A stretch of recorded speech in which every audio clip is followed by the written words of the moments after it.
What is going on, my beautiful LARPers and LARPers? Today I am in my backyard. It's a beautiful day. The sun is setting, and I just figured it's a good day to just film outside and show you guys another setup that I'm going to be using for hunting in my backyard. Also, my apologies if it gets a little bit windy. I don't have that little tiny dead cat that goes on my mic, so I'm going to try to block the wind. That's why I'm like right here by the door on my side by side. But anyways, let's get into my build here, right? So I'm constantly putting thermals on my rifles or my AR-15s and even PCCs and handguns. I'm putting thermals on everything, to be honest. Just because out here, it's starting to get a little bit crazy with coyotes. I was saying in the other videos that I was featuring thermal in, I'm gonna get some animals, and actually it's coming up pretty soon. I'm gonna start off with some goats and chickens, and I know when these goats and chickens are here, I'm gonna have to take some of these predators out and use builds like this. So I'm going to start off with the rifle here, then get into the thermal. I'm going to nerd out on the thermal a little bit because this is a new thermal unit from Pard. But right here, the meat and potatoes of the rifle, it is a Savage Action, and then you got Outlier parts all over it. So Savage Action is basically just a base model Savage Action. I don't have anything special in there, but the special part of this build is going to be the barrel. The barrel from Outlier it's a pretty damn unique barrel. So I'm going to put up some videos here or some diagrams on how the barrel actually works. But essentially, this is their long suppressor here, and it works in conjunction with the whole barrel. And the way the barrel works is it's like the whole carbon fiber portion here. It is hovering over the internal barrel on the inside, and it acts like a gigantic blast chamber. The suppressor itself isn't anything too, I guess, remarkable, right? It's not a suppressor where you're like, oh yeah, that suppressor, if I put it on another 308, it's going to do wonders and make it extremely quiet. That, in conjunction with the backdraft barrel, makes for an extremely quiet rifle.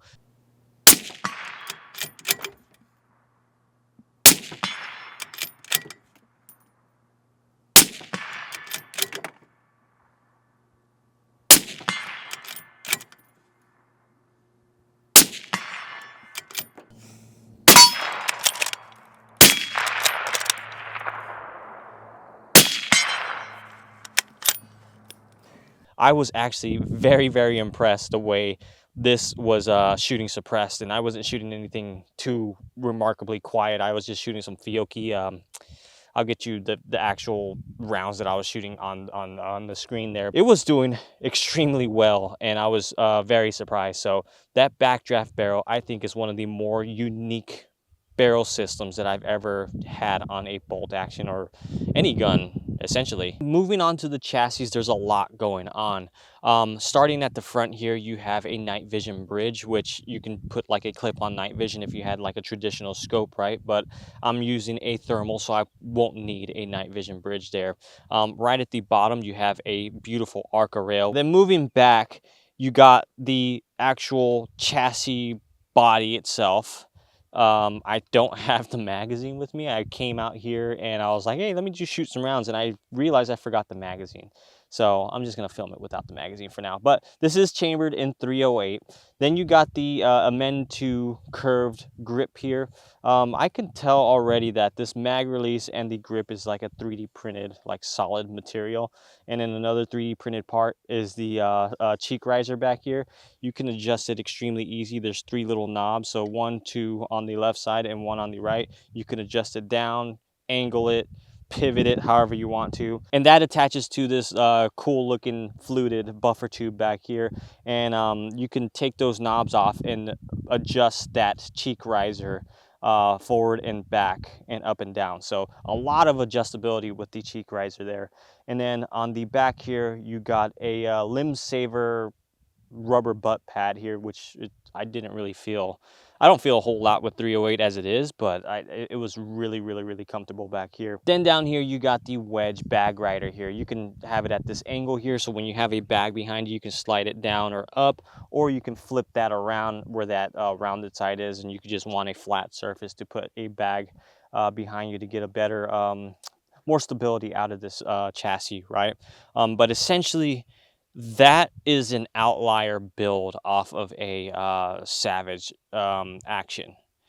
Very, very, very cool build here. I am very excited to keep shooting this suppressed barrel here. And with this barrel, it is hub compatible, so I can literally take off this can and put any other 308 hub compatible can on the front of this thing and probably even get better suppression out of it. But overall, I love this setup here. It's a very smooth little action, a beautiful trigger on that. Maybe I can put a even nicer hair trigger on there, but that action is very smooth to manipulate. This is one of my more favorite bolt action builds. But now let's move on to the thermal. This is the Pard Pantera 640 EX. This was just released, I believe, at SHOT Show this year. And I am very impressed with this thermal unit as well. And I'm going to go over some of the details that stand out to me on this thing here. So the first thing you're going to notice when you're looking at this, right? This thing has a built-in laser rangefinder. Yes, it does. And it is right here at the front. I'll show you a close-up video, cut it in there. But the laser range-finding unit is actually built into the bezel itself, or the actual front end of that thermal unit itself.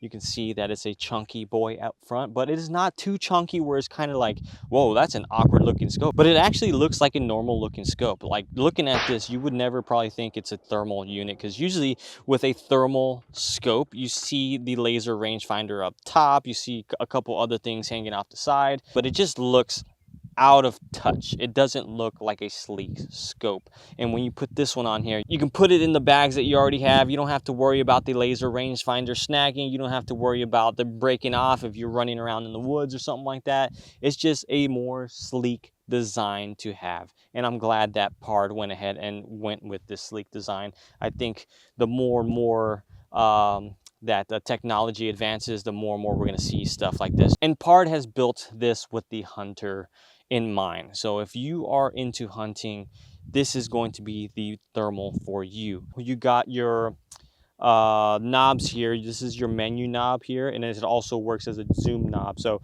you can scroll through the settings up and down and click inside, so that way you can adjust whatever menu settings you want in there, like reticle options, right? It has 6 different reticle options, and then you got 6 different color palettes. You can change the color palettes back here. There's 3 different buttons. I'll get into the buttons in a second. But with this knob on the right side, it's not actually a adjustment knob. This is just where your battery is held in. But it also has an internal battery. So if this one dies, you got the internal battery to kick in and help you out. Or I think it's this battery first, then it goes to the internal battery. I'm not sure. You can see in the inside on the menu, you can see which battery is losing power over the other, and you can switch stuff out. Menu knob and your zoom knob. This one zooms in pretty damn far. I think with the laser rangefinder, and I haven't really messed with the zoom with the laser rangefinder. Really, I don't know why I didn't do that, but you can laser range find something up until like I think 1,000 meters, but you could actually pinpoint something out with the 640 resolution on here at like 2,600 meters. On the left side of it, you got your focus adjust, right? So you got this knob here, you turn it forward and back, and you're able to adjust in and out of focus depending on how far you're shooting out. It's super simple to have it right here. I actually prefer it right here a lot more than other units that they have. You got to adjust up front, and I don't think there's been any of theirs that you have to adjust in the back. Now, moving on back, you got your 3 little buttons here up top.